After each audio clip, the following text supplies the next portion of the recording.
Oumama Ktani, professeur à l'université Mohamed V de Rabat,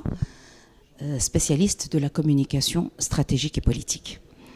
Nous avons aujourd'hui assisté à la restitution d'une étude sur la réputation du Maroc dans le monde. C'est la 5e édition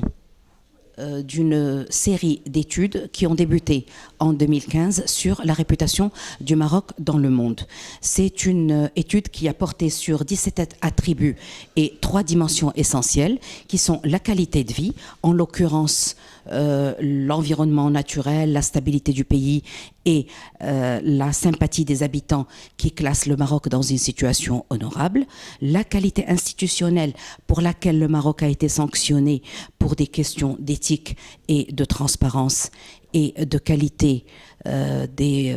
politiques publiques et sectorielles. Et en 3e dimension, le niveau de développement qui est pour lequel le Maroc a été sanctionné, surtout en termes de qualité de recherche scientifique, innovation. Or, nous savons tous qu'à l'ère de l'économie et du savoir, un pays se positionne à l'échelle internationale grâce à la qualité de sa recherche scientifique, de son enseignement supérieur et de son innovation. Ceci dit, les critères utilisés pour l'étude relèvent beaucoup plus de la perception émotionnelle plutôt que d'une interprétation rationnelle. Nous savons tous que le Maroc, depuis l'avènement de la Constitution de 2011 essentiellement, et durant toutes ces dernières décennies, a connu énormément d'avancées, que ce soit au niveau politique, au niveau social et au niveau économique, que ce soit à travers les grands chantiers structurants ou à travers un certain nombre de politiques sectorielles. Ces grandes avancées, malheureusement, ne sont pas suffisamment mises en valeur. Nous avons beaucoup d'études qui sont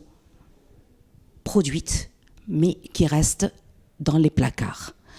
Ce qui serait la recommandation essentielle qui est ressortie, c'est celle de mettre en place une politique nationale de communication qui soit synchronisée, qui soit transversale, qui soit intersectorielle, portée à bout de bras par